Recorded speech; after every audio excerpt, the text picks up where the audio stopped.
My name is Michael Weil, and for the last year, what I've discovered is the idea that when people hear my story, our story,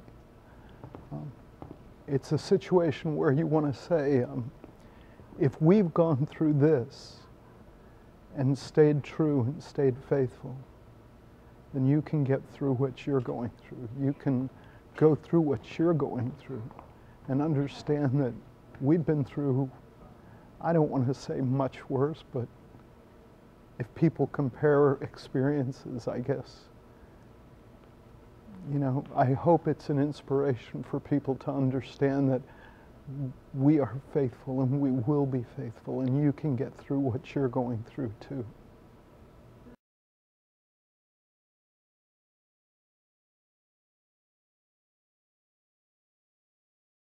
I believe in God. 19 years ago, my son was born. Today, on September 29th, the day of the Catholic feast of St. Michael. Michael the Archangel was God's warrior. We named our child Michael. Michael was always fascinated by all things military. We didn't lead him that way, he just was. At 2 or 3, he would line up his little green soldiers and have battles against his cowboys and Indians. Not a very fair fight, if you ask me. He watched the Discovery Channel and the History Channel all the time. Jeopardy would ask a question about the Huns versus the Mongols, and Michael would answer correctly at 10 years old. So when Michael was faced with a real-life battle, it didn't surprise his mother and me how brave he was, how much courage he showed. Our brave little soldier, not so little. Michael was almost 6 feet and weighed 175 pounds before the cancer. Michael was 16 when he was first diagnosed with glioblastoma multiforme, brain cancer. Very rare in young people, they said. The night Michael was diagnosed, the neurosurgeon came into the waiting room.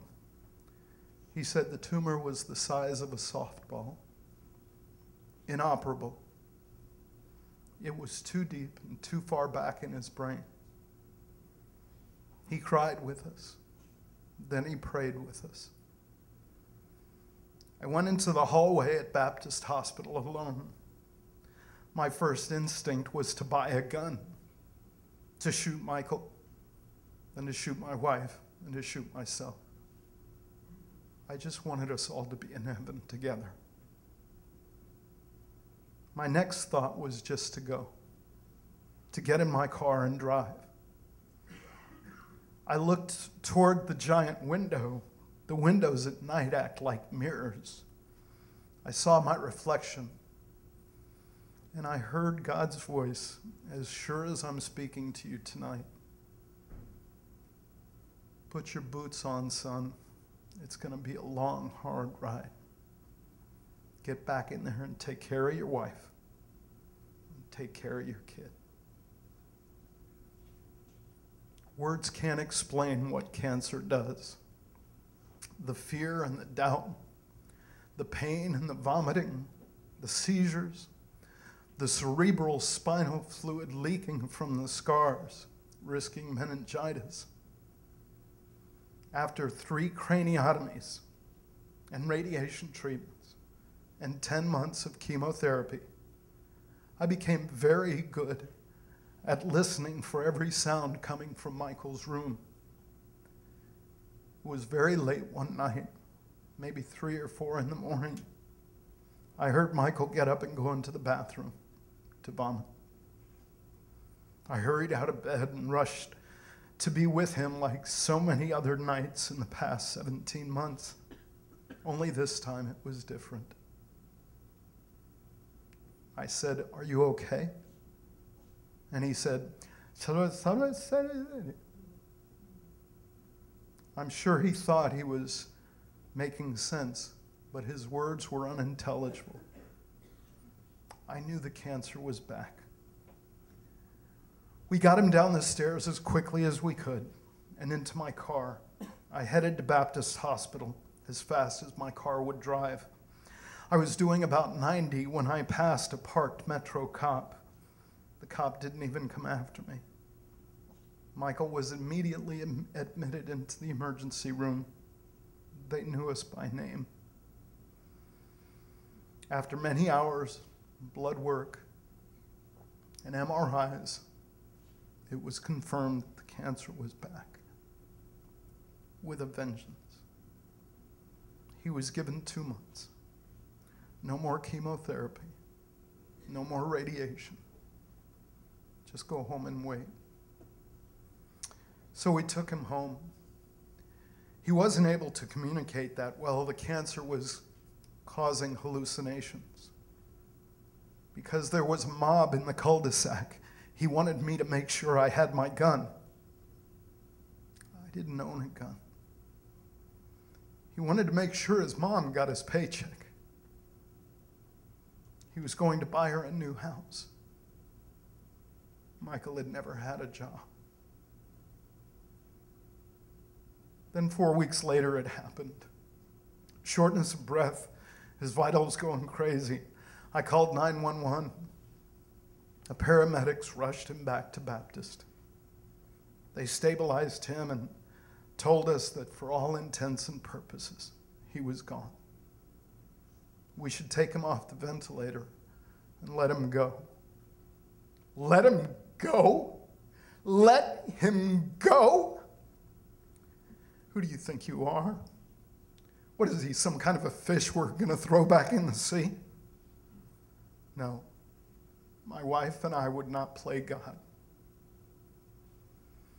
So Michael was placed in the pediatric ICU. And every day for the next 32 days, my wife and I, my wife's sister and her husband, stood vigil over Michael.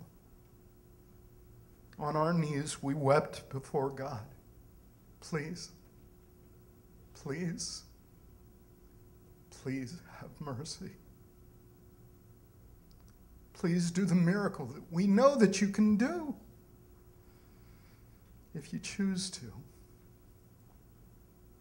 We know you're able.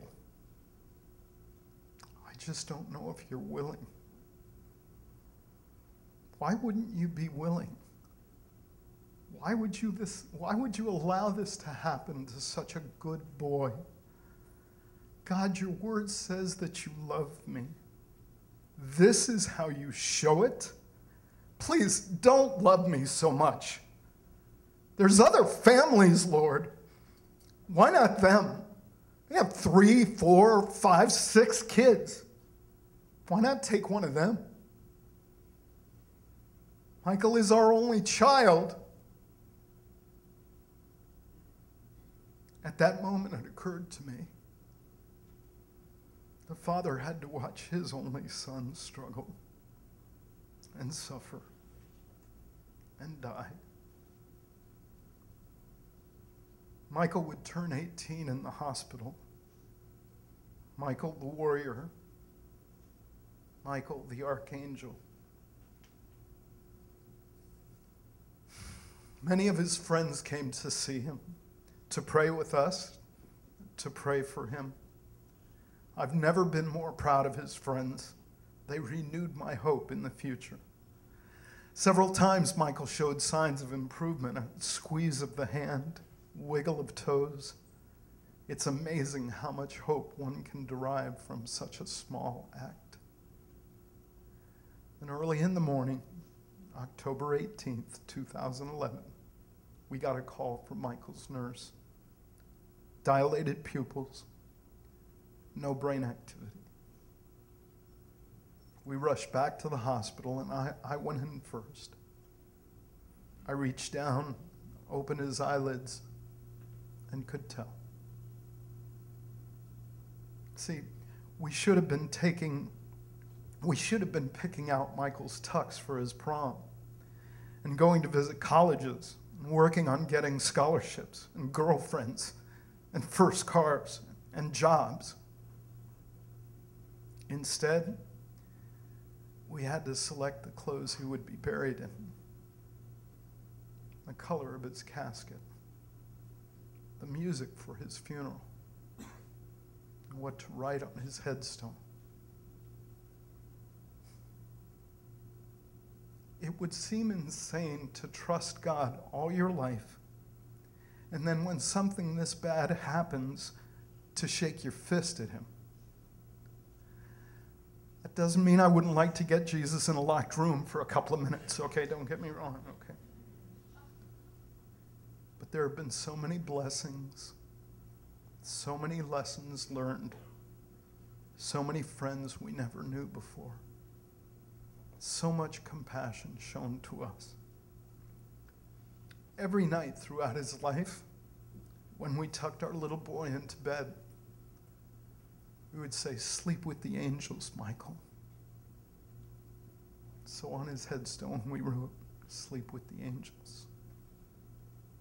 Because I still believe in God, even more now than ever.